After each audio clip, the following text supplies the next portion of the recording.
Subscribe now and press the bell icon. Never miss an update. Hello दोस्तों, आप लोगों का स्वागत है हमारे यूट्यूब चैनल फोकस ऑनलाइन पे। आप पढ़ रहे हैं मैकेनिक्स पार्ट नंबर 31, जिसमें पढ़ाया जा रहा है पूरा फ्रिक्शन। ओके, तो फ्रिक्शन अभी तक आप लोग स्टार्ट किए 32 शायद। तो क्या है कि अभी तक आप लोगों ने पढ़ा फ्रिक्शन। फ्रिक्शन किसे कहते हैं हमने निकाल लिया भाई, एफ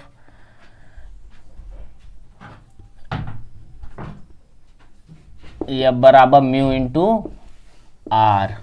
ठीक है, फ्रिक्शन के लिए। ठीक, इसे आप भाई एफ एस लिख सकते हैं, जो भी लिखना हो आप लिख लीजिए, म्यू एस हो जाएगा यहाँ पे। तो अभी तक आप लोगों ने ये पढ़ा, जब हमारे पास एक बॉडी है, यहाँ से ये डब्लू वेट काम कर रहा है, ये हमने फोर्स लगा लिया, तो ये हमारा क्या है, फ्रिक्शन हो गया। और इसी के अभिलंब प्रतिक्रिया बल, अभिलंब प्रतिक्रिया बल हमेशा जो है प्रोपोर्शनल है या फिर प्रोपोर्शनल टू आर। आपने इतना पढ़ा, तो यह बराबर क्या हो गया, म्यू इंटू आर, जो कि म्यू क्या है, घर्षण नियतांक है। क्या है, घर्षण नियतांक, कांस्टेंट ऑफ फ्रिक्शन। ठीक, अब कांस्टेंट ऑफ फ्रिक्शन की बात करते हैं। अच्छा चलिए ठीक है, अगर मान लीजिए कि इसी पॉइंट को हम जो है कि एक इस टाइप के, भाई हमने दीवार थोड़ा टेढ़ा कर दिया, अभी तक हमारा जो था फर्श 90 डिग्री पे था। ठीक है, अब समथिंग मान लीजिए ये हमारा 90 डिग्री पे है और ये हमारा किसी एंगल पे है, मान लीजिए थीटा एंगल। ठीक है, फाई एंगल मान लिया हमने। तो अगर ये बॉक्स यहाँ पे है तो भी तो कुछ ना कुछ फ्रिक्शन होगा भाई। मुझे ये वेट मालूम है कि वेट हमेशा परपेंडिकुलर नीचे की ओर होगा, नीचे की डायरेक्शन में W होगा। और हमें ये भी मालूम है कि रिएक्शन हमेशा सतह के परपेंडिकुलर होता है। ठीक है, तो अगर हमारा फोर्स ये है, अगर फोर्स हम इधर लगा रहे हैं फ्रिक्शन का, तो अच्छा ये बताइए कि वेट जो है इसका mg sine theta, mg sine theta नीचे की ओर ऑटोमेटिक खिंचता चला जाएगा। क्यों भाई, क्योंकि वेट इसका m इंटू जी जो है वो नीचे की ओर है, और कुछ एंगल पे है तो mg साइन थीटा की ओर से ये नीचे दबता चला आएगा। तो mg साइन थीटा, ठीक है, और ये f, तो इसमें कुछ संबंध होगा, रिलेशन होगा भाई। साइन थीटा परपेंडिकुलर होता है ना? हाँ, परपेंडिकुलर होता है भाई। ये हमारा हो गया फाई और ये हो गया हमारा साइन थीटा। अब समझ में आया? और ये है हमारा कॉस थीटा। ठीक है, तो आइए चलिए इसी टॉपिक पे बात करते हैं, फिर बताते हैं भाई इसके विषय में। घर्षण जो है, ये विश्राम कोण, मतलब विश्राम घर्षण कोण कैसे निकाला जाएगा। ठीक है, तो चलिए, angle of repose of friction, तो बस अब इसी पे बात किया जाएगा, उसके बाद इसके आगे के टॉपिक्स पे बात किया जाएगा। तो अभी तक हमने इतना पढ़ चुका है। तो हमने अभी अभी आप लोगों को बताया कि जब मान लीजिए कि हमारे पास कोई इस टाइप का ट्रायंगल साइड का कोई, मान लीजिए ये है पिंड, जिस पे मतलब कोई भी वेट का छोटा सा या बड़ा सा आपका रखा हुआ है कोई भार, कोई बॉक्स, जिसका वेट आपका कितना दे रहा है, W is equal to m into G. अब m क्या है, m इसका द्रव्यमान है और g जो है इसका वेट है। ठीक है, तो आपका m इंटू जी जो है ये हो गया। तो हमें ये भी मालूम है कि सतह के हमेशा परपेंडिकुलर क्या होता है, ये परिणामी, जो रिजल्ट मतलब इसका जस्ट अपोजिट परिणामी होता है ना। तो ये हो गया आपका। अच्छा, अब ये सोचिए आपकी, मतलब अगर हमारा ये परपेंडिकुलर है और हमारा ये फाई एंगल पे है घुमा हुआ, ठीक, तो हमको क्या निकालना है कि एक ये निकालना है इस साइड। चूंकि फ्रिक्शन अगर ये नीचे की ओर खींच रहा है, वेलोसिटी नीचे की ओर खींच रहा है, तो फ्रिक्शन ऊपर की ओर कार्य करेगा, फ्रिक्शन रोकेगा ना, वेग के जस्ट अपोजिट होता है फ्रिक्शन। तो आपका ये क्या हो गया, एफ। ठीक, अब आपका एफ ये हो गया, और यहां से अगर हम एक ऐसे लाइन खींचते हैं तो ये क्या होगा भाई, आपका ये भी फाई हो गया। ठीक, तो अगर ये फाई है तो आपका कितना आया भाई, ये m g into cos of phi आएगा। और ये आपका कितना आएगा, m into g sine of phi. आपका ये आ गया। अब हमें मालूम क्या है भाई, हमको सीधा सीधा सिंपल फार्मूला मालूम है कि f is proportional to r, f बराबर म्यू इंटू r। हमको सिर्फ और सिर्फ इतना मालूम है और कुछ नहीं। और इस फिगर से हमको क्या मालूम चल रहा है कि भाई जितना मेरे पास f है उतना mg साइन थीटा है। ठीक है, जो इसको बैलेंस किया हुआ है, साइन थीटा नहीं साइन ऑफ फाई। ठीक है, जो कि इसके बैलेंस किया हुआ है। और r बराबर हमारे पास कितना है, r इज इक्वल टू हमारे पास mg कॉस ऑफ फाई, हमारे पास इतना है। ठीक है, तो अब हमको क्या करना है भाई, वैल्यू को बस पुटअप कर देना है उसमें और कुछ नहीं करना है। और आपका आ जाएगा angle of repose of friction. क्या है आपका, एंगल ऑफ रिपोज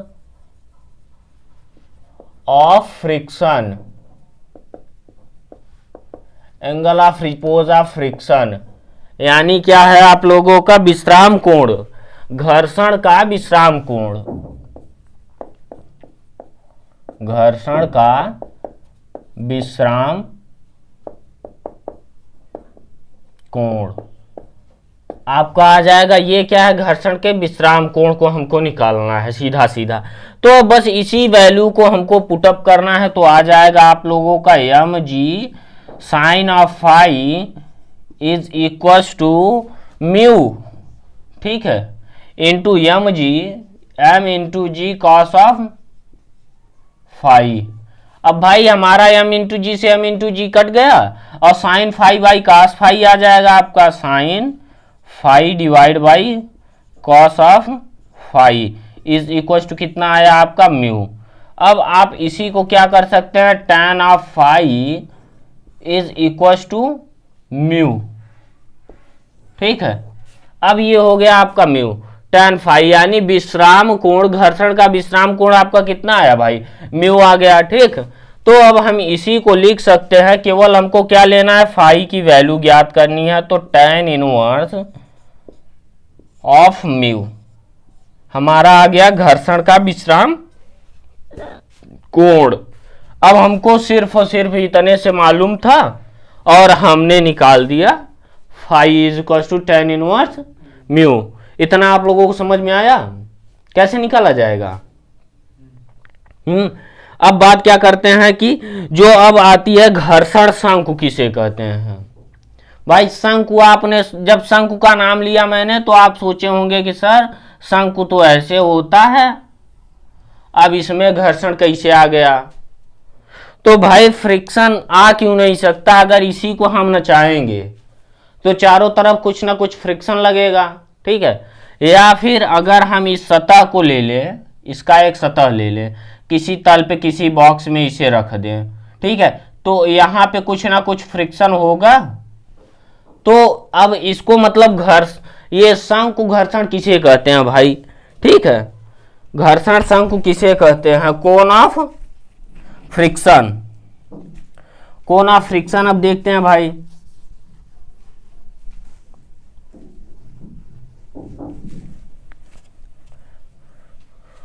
तो आपका ये आ गया क्या, घर्षण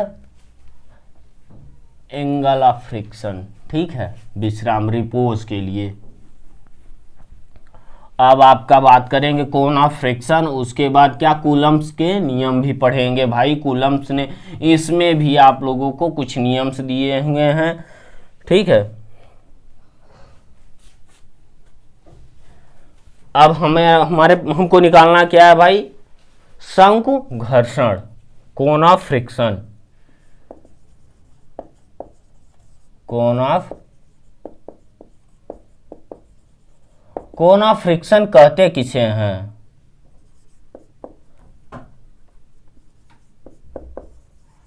शंकु घर्षण, ठीक है।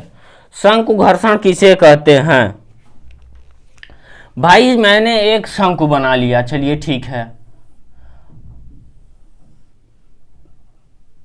अच्छा चलिए शंकु ना बनाइए आप, मैं पिछले वीडियो में आप लोगों को फोर्स पे पढ़ाया हुआ हूँ, ठीक है, कि अगर कोई फोर्स इस साइड लग रहा है, मान लीजिए ये हमारा फोर्स है, ठीक है, तो ये हमारा क्या होगा, ये हमारा फ्रिक्शन होगा भाई, जस्ट अपोजिट होता है फोर्स, मैंने जिस साइड लगाया, तो हमारा ये क्या होगा, अविलंब प्रतिक्रिया बल होगा सतह के परपेंडिकुलर। क्यों, अविलंब प्रतिक्रिया मेरे पास ये है, तो इसका और इसका, इन दोनों का भाई कुछ ना कुछ रिजल्टेंट होगा, और इन दोनों का कुछ ना कुछ रिजल्टेंट होगा, होगा कि नहीं, परिणामी जिसे कहते हैं।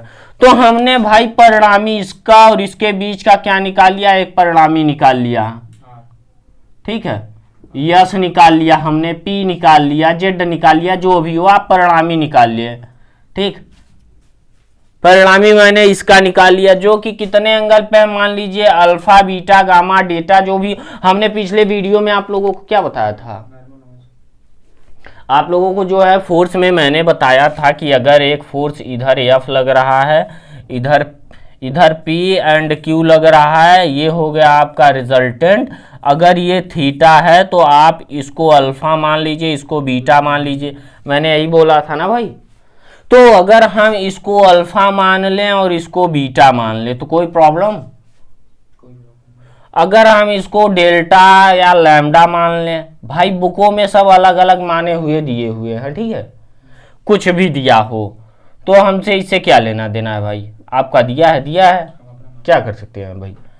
तो हमारा एक ये भी तो रिजल्टेंट निकलेगा, क्योंकि इतना जितना है इतना ये भी है, दोनों बराबर हैं, ठीक है। हाँ दोनों फोर्स, भाई मैंने इधर फोर्स लगाया, इधर रिएक्शन फोर्स हुआ, ठीक है। तो अब ये हो गया आपका, तो आपका ये भी तो होगा यहाँ पे यस, क्यों, तो इन दोनों को अगर हम मिला दें तो क्या एक शंकु का निर्माण हो रहा है यहाँ पे भाई। अब हम अगर इसको हटा दें, इरेज कर दें, ये तो मैं केवल आप लोगों को समझाने के लिए बताया कि मैं केवल इसका और इसका निकाल रहा हूं हमें, ठीक है। तो अगर हम अब देखते हैं तो क्या एक हमारे पास कोण बन रहा है, ये हम समझाने के लिए इसे गोले में किए थे। आपका भाई क्या कोण बन रहा है, ये एक अगर ये लैम्डा है तो ये भी तो लैम्डा होगा, ठीक है। तो मतलब क्या है, शंकु घर्षण किसे कहते हैं, जब किसी सतह पर घर्षण और अभिलंब प्रतिक्रिया बल के साथ साथ परिणामी के बीच कोई एंगल बने, ठीक है, तो इस प्रकार के घर्षण को क्या कहेंगे आपको, शंकु घर्षण। सीधा सीधा अपने अपने लैंग्वेज में ही अगर लिखिए तो आपका ये आ जाएगा, ठीक है। तो चलिए ठीक है, डिफिनीशन लिख लेते हैं हम, क्या, जब घर्षण यानी फ्रिक्शन और अभिलंब प्रतिक्रिया, अभिलंब प्रतिक्रिया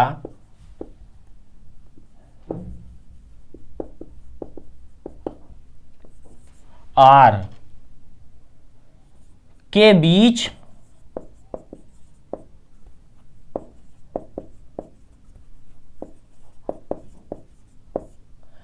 यस परिणामी किसी कोण पर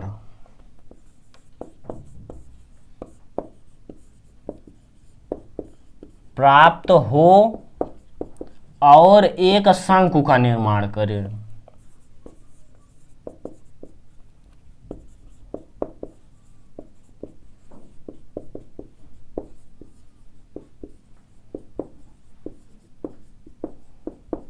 तो इस प्रकार के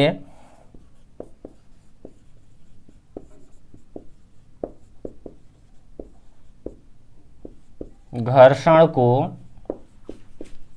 भाई शंकु घर्षण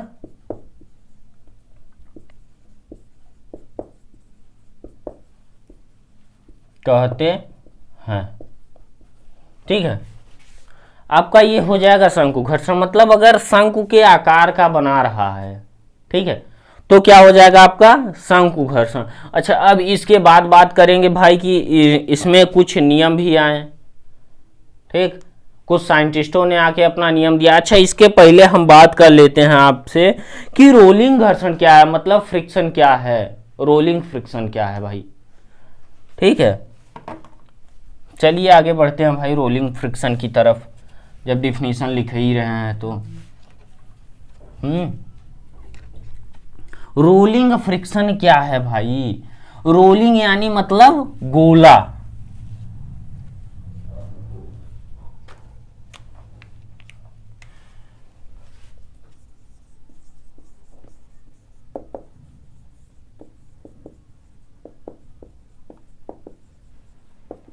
रोलिंग फ्रिक्शन। रोलिंग मतलब आपको भाई समझ में आ रहा होगा कि अभी तक हमने पढ़ा एक को स्टैटिक्स फ्रिक्शन, ठीक है, डायनामिक फ्रिक्शन, ठीक है, और भाई स्टैटिक्स को हम क्या कहते हैं, केवल फ्रिक्शन, नॉर्मल फ्रिक्शन। हाँ, नॉर्मल फ्रिक्शन, ठीक है। और अब हम बात कर रहे हैं रोलिंग फ्रिक्शन की, ठीक। तो रोलिंग फ्रिक्शन क्या है, क्या रोलिंग फ्रिक्शन इनसे ज्यादा होगा या कम होगा, ठीक है। तो बात क्या करेंगे भाई इन्हीं टॉपिक्स पे। तो आइए देखिए, जब हम किसी, मान लीजिए कोई भी एग्जांपल ले लें हम, एज लाइक अपना बाइक ले लें, तो बाइक जो है सतह के, जब ये आपका टायर हो गया, ठीक है, तो जब ये आगे बढ़ता है यानी घूमता है, ठीक है, तो ये सतह पर बहुत कम बल लगाता है, ये तो नाच जाता है ना, आगे बढ़ जाता है सीधी सीधे।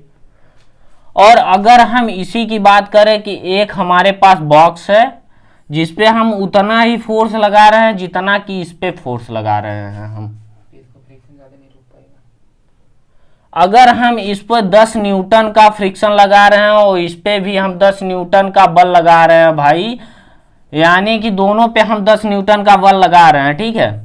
अब चलिए आइए आगे बढ़ते हैं। ये हो गया हमारा बॉक्स, ठीक, ये हम 10 न्यूटन या बराबर 10 न्यूटन का फोर्स लगा रहे हैं, तो फ्रिक्शन हमारा कितना है, यहाँ पे आपका जो फ्रिक्शन आएगा आपका, ये भी लगभग 10 न्यूटन के बराबर होगा, ठीक है। लेकिन अगर ये हम 10 न्यूटन फोर्स लगा रहे हैं, तो क्या हमको रोकने वाला जो ये होगा इस साइड, ये 10 न्यूटन होगा, यानी इस साइड जो है हमारा फ्रिक्शन कम होगा ना, तो friction is less than F, आपका सीधा सीधा बता दे रहा है। तो यानी रोलिंग फ्रिक्शन आपका जो है इससे नॉर्मल फ्रिक्शन से कम होगा, ठीक है। अच्छा, अब इसी पे हम बात कर लेते हैं कि अगर रोलिंग फ्रिक्शन है, मान लीजिए कि एक हमारे पास और बड़ा टायर है, तो आपने देखा होगा कि इसके अंदर एक बेयरिंग होती है, ठीक है, जिसके चारों तरफ छोटे छोटे छोटे छोटे बियर्स लगे होते हैं, ठीक है, क्या लगे होते हैं, छर्रे जिसे कहते हैं, और इसके भी ऊपर एक बेयरिंग लगी होती है, यहाँ से आपके जो है तीलियां लगी हुई हैं। तो अगर हम इसको आगे बढ़ाएं तो यहाँ तो फ्रिक्शन कम है मेरा, यहाँ अगर अकॉर्डिंग बात की जाए तो फ्रिक्शन कम लग रहा है, लेकिन क्या यही कंडीशन यहाँ भी होगी, नहीं, वहाँ फोर्स नहीं। यहाँ पे भाई तो फ्रिक्शन लगेगा ना कुछ, अगर नहीं लगेगा तो आगे नहीं बढ़ेगा, तो यहाँ का जो फ्रिक्शन है इससे ज्यादा होगा, ठीक है। तो ये हो गया आपका यहाँ तक रोलिंग फ्रिक्शन, समझ में आया। तो चलिए अब बात करते हैं किस पे, कूलम्स लॉ पे, कूलम्स ने जो नियम दिया, ठीक। आइए आगे बढ़ते हैं भाई, हमको ये समझाना था, आपको समझा दिए, ठीक है। तो चलिए अब क्या आता है आपका कूलम्स लॉ। कूलम्स ने 3 नियम दिए, ठीक है। कौन कौन सा नियम दिए,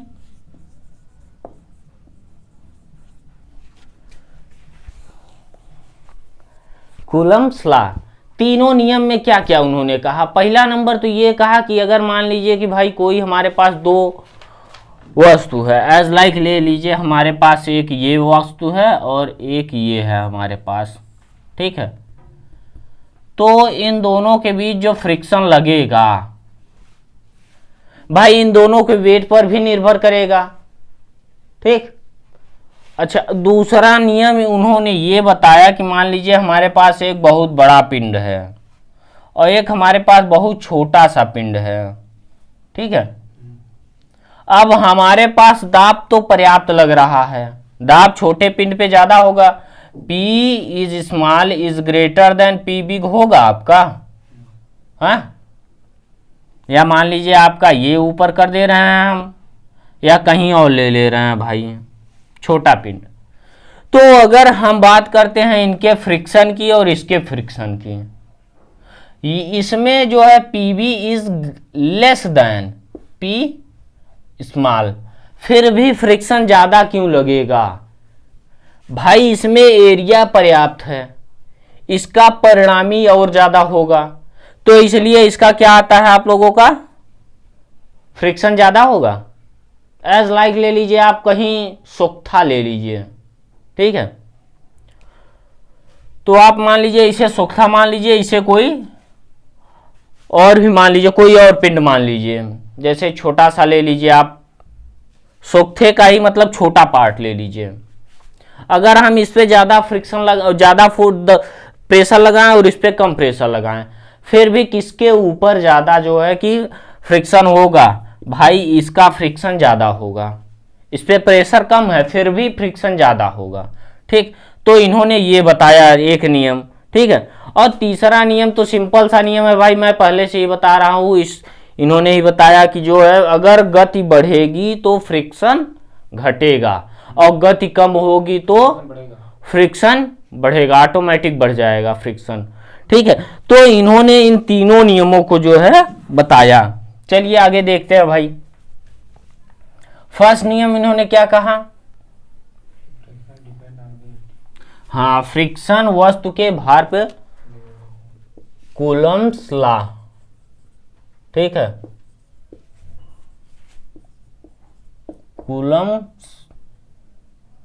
कूलम्ब नियम, ठीक है। फर्स्ट नियम क्या कहा कि किसी भी वस्तु का घर्षण, मतलब किसी दो वस्तुओं के, मतलब कि किसी दो वस्तुओं के बीच अगर रगड़ने पे जो फ्रिक्शन उत्पन्न हो रहा है, यानी किन्हीं दो वस्तुओं को रगड़ने पर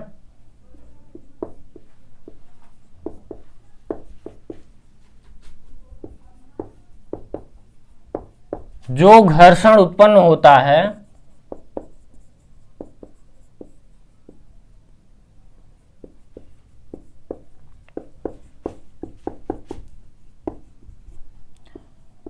वस्तुओं के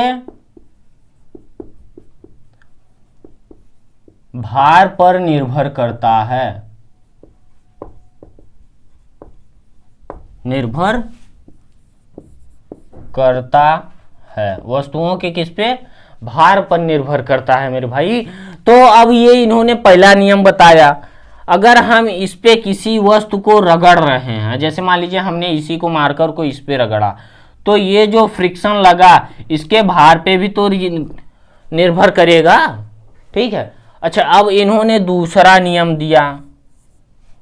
दूसरा नियम क्या दिया? जब कोई दो वस्तु, ठीक है, दो वस्तुओं में एक का मान लीजिए वेट बहुत बड़ा है, मतलब काफी क्षेत्रफल बड़ा है, और एक का क्षेत्रफल बहुत कम है, ठीक है।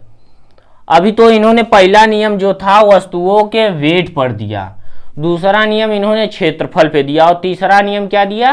गति पे नियम, ठीक है। तो आइए देखते हैं दूसरा नियम क्या कहा इन्होंने कहा किसी दो वस्तु जिसमें पहले का क्षेत्रफल अधिक और क्षेत्रफल अधिक और दाब कम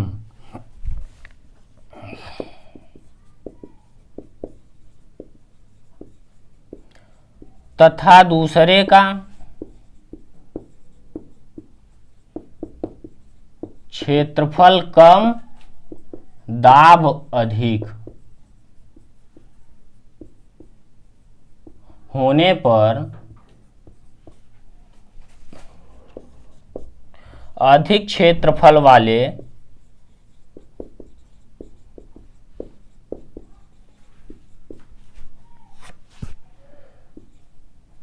पर लगने वाला घर्षण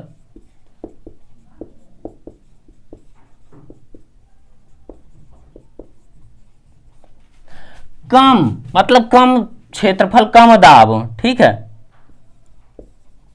कम क्षेत्रफल वाले वस्तु से अधिक होता है, अधिक होता है। भाई इन्होंने सीधा सीधा कहा कि अगर किसी दो वस्तुओं को जिसमें पहले का क्षेत्रफल अधिक है और दूसरे का क्षेत्रफल कम है, ठीक है, तो पहले के क्षेत्रफल पे भाई जाहिर सी बात है कि जो है प्रेशर जिसका अधिक है क्षेत्रफल प्रेशर कम होगा, ठीक है, और अगर जिसका क्षेत्रफल कम है उस पे प्रेशर ज्यादा होगा। तो इन्होंने बताया कि जिस पे प्रेशर कम है, ठीक है, उस पे घर्षण बल अधिक होगा और जिस पे अधिक है प्रेशर घर्षण बल कम होगा क्षेत्रफल के हिसाब से, ठीक है। अब बात किस पे करेंगे, तीसरा नियम। तीसरा नियम इन्होंने क्या कहा, तीसरा नियम इन्होंने बताया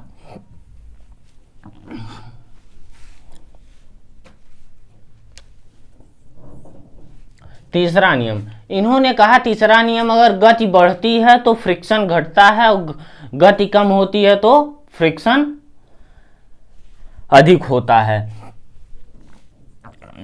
जब किसी गतिमान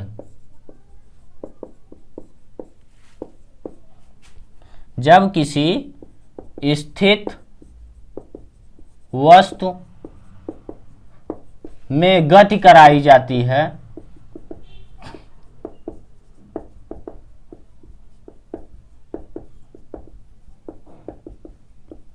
तो जब तक वो गति नहीं करती, जब तक वह वस्तु गति नहीं करती तब तक घर्षण का मान अधिक होता है।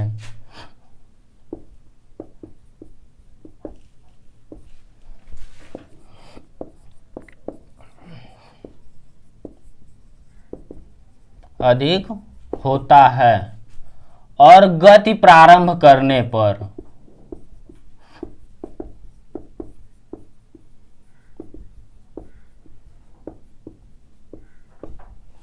घर्षण का मान कम होना स्टार्ट हो जाता है।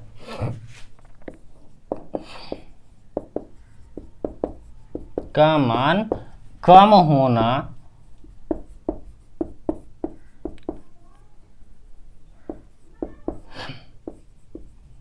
प्रारंभ हो जाता है, ठीक है।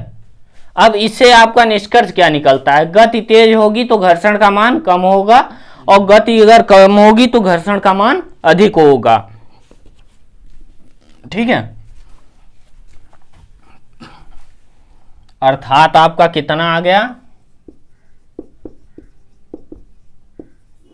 अर्थात गति कम होने पर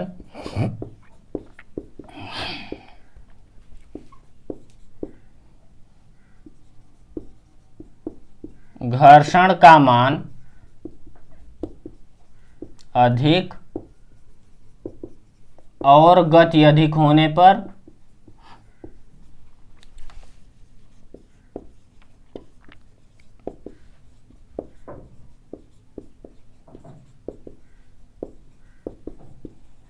घर्षण का मान कम हो जाता है। ठीक है, आपका ये तीनों नियम इन्होंने दिया। हमने सिंपल सिंपल पढ़ा है भाई, इसी के बेस पे जो मैंने अभी अभी पिछले वीडियो में आप लोगों को बताया था। क्या बताया था? F बराबर म्यू इंटू आर। तो म्यू इंटू आर क्या था? नॉर्मल के लिए म्यू जो है घर्षण गुणांक हो जाता है। अगर म्यू यस की बात की जाए तो क्या होगा? F of s divide by r. ठीक, म्यू काइनेटिक की बात की जाए भाई, गतिमान है, तो क्या होगा? एफ ऑफ के डिवाइड बाई आर। ठीक है, अगर इसी को म्यू ऑफ डायनामिक कहा जाए तो क्या होगा? F of d divide by r. ठीक, तो ये हो गया आपका इतना थर्ड नियम। अब इसके बाद बात करेंगे आपसे कि कुछ मतलब लाभ और हानि, घर्षण के मतलब लाभ हानि, इसका निष्कर्ष क्या निकलता है, क्यों भाई पढ़ा जाता है। ठीक है, तो चलिए आइए हम घर्षण के लाभ हानि के विषय में पढ़ते हैं, फ्रिक्शन के।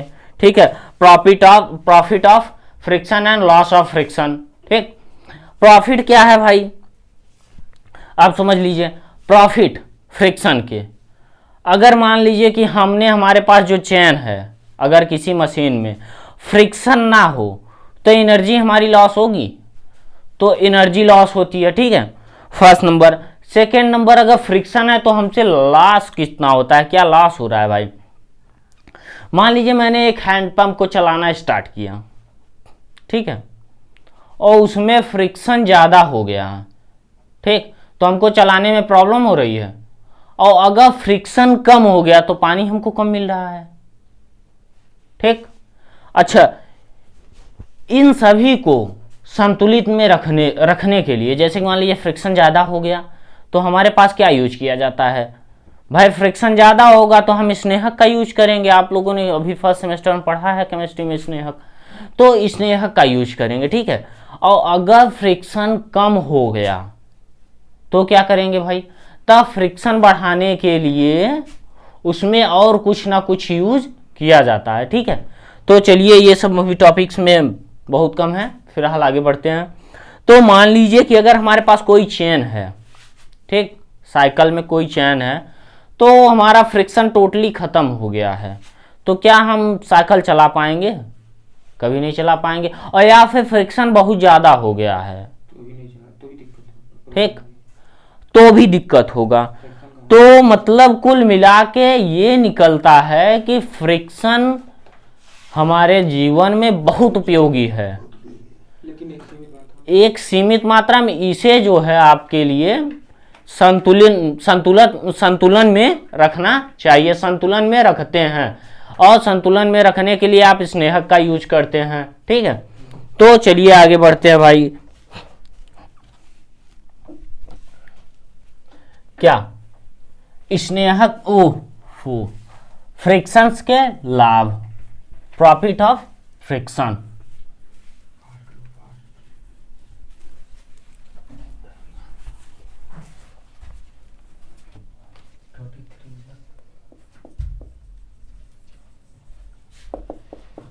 प्रॉफिट ऑफ फ्रिक्शन, घर्षण के लाभ। तो फर्स्ट नंबर सीधा सीधा आपका घर्षण के लाभ क्या होता है कि घर्षण से हम एनर्जी का बचत भी कर सकते हैं। ठीक है, घर्षण के द्वारा हम अपने मशीनों से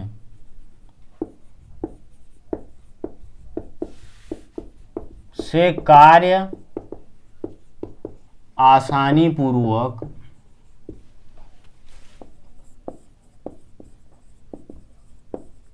भाई, जैसे मान लीजिए एक चारा काटने वाली मशीन हो गई, अगर उसके बेयरिंग्स में, जो आपके ये बेयरिंग्स होते हैं, ठीक है, और ये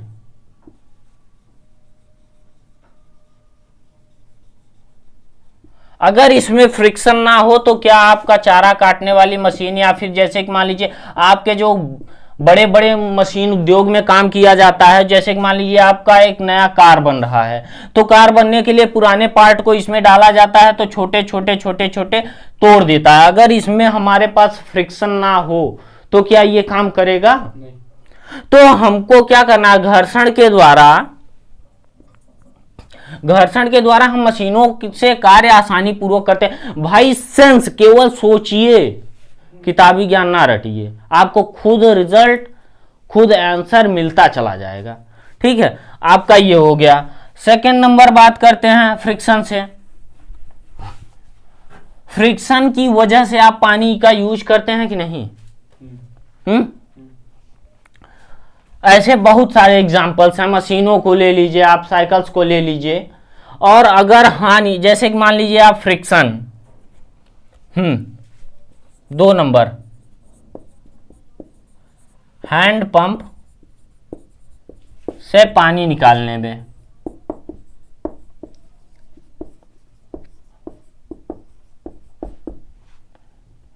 आसानी होती है।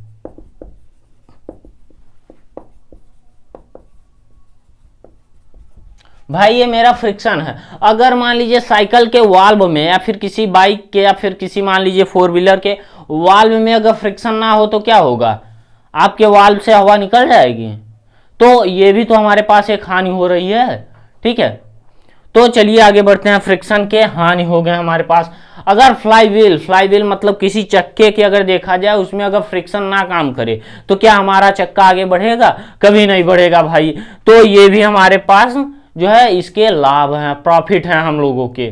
ठीक है, हानि क्या है? Loss of friction. Loss of friction क्या है? घर्षण के हानि।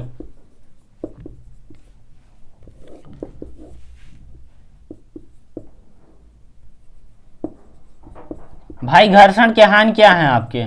तो घर्षण में हानि ये है भाई, जैसे मान लीजिए कोई भी पिंड हम यहां से छोड़ रहे हैं, ठीक है, एज लाइक मान लीजिए कि कोई मशीन है, तो काफी दिनों तक चलते चलते मशीन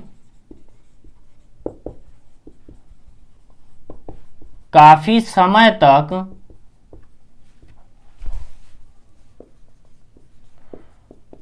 चलते चलते घर्षण के कारण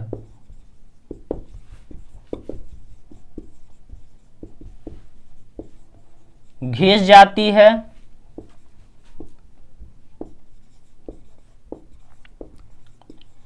और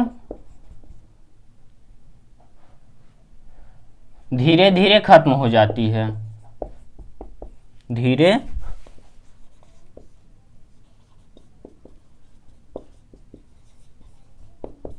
जाती है। ये हो गया आपका। अच्छा, दूसरे की बात करें तो क्या अगर ये घिस रहा है तो कुछ एनर्जी जो होगी हीट में ट्रांसफर होगी। हीट में ट्रांसफर होगी तो वो भी तो एनर्जी का लॉस होगा आपका। सेकंड नंबर आपका क्या कर रहा है भाई कि ज्यादातर एनर्जी का लॉस हो जाता है। ठीक है, दूसरा क्या है? घर्षण के द्वारा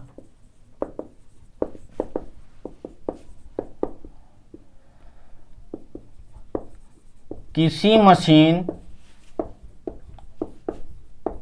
में गतिज ऊर्जा उष्मीय ऊर्जा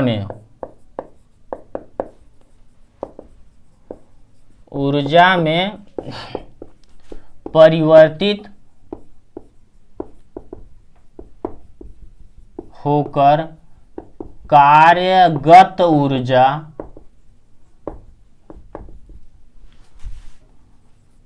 की हानि करती है।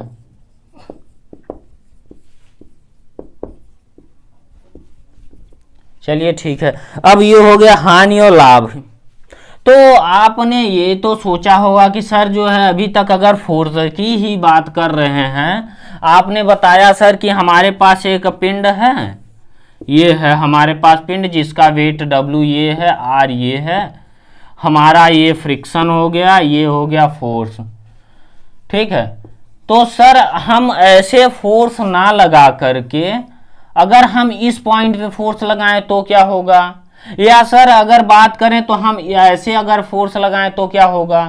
ठीक है, तो अगर बात करते हैं, मान लीजिए कि चलिए ठीक है, हम मान लेते हैं कि इस टाइप के फोर्स की बात करते हैं, तो भी तो कुछ ना कुछ रीजन होगा। तो आप कहेंगे सर अभी आप लोगों ने पढ़ाया था सर पिछले वीडियो में कि यहां से अगर हम मोमेंट निकाल लें तो दोनों फोर्सों के बीच डिस्टेंस निकाला जा सकता है। अगर हमारा ये रिजल्टेंट आ गया तो, अगर रिजल्टेंट हमारा इस साइड आ गया तो आप फोर्स के विषय में पढ़ रहे हैं। जब भाई फोर्स फ्रिक्शन भाई फोर्स ही है एक प्रकार की, तो अब इस टाइप के पढ़ेंगे हम, अगले वीडियो में आप लोगों से मिलेंगे। ठीक है, और एक अगर आप बात करते हैं इस टाइप के, तो जैसे कि मैंने अभी आप लोगों को बताया कि हमारे पास एक इस टाइप का जो है सतह है, प्लेस है, और हमारा ये W है, वेट है, और ये हमारा है रिजल्टेंट। ठीक है, R है। ठीक, तो अगर सर बात करते हैं हम यहाँ से, तो एक ऐसे अगर हम फोर्स लगा लें तो कुछ ना कुछ एंगल पे, अगर हमारा कुछ ना कुछ एंगल मान लीजिए थीटा जो भी हो, तो इस टाइप के जो है क्वेश्चन को कैसे लगाया जाएगा, चलिए तब हम आप लोगों को इस टाइप्स के भी क्वेश्चन से मिलेंगे। ठीक है, तो चलिए हम आप लोगों से अगले वीडियो में मिलते हैं। अच्छा लगे लाइक कीजिए, share, subscribe. Okay bye. Subscribe now and press the bell icon. Never miss an update. You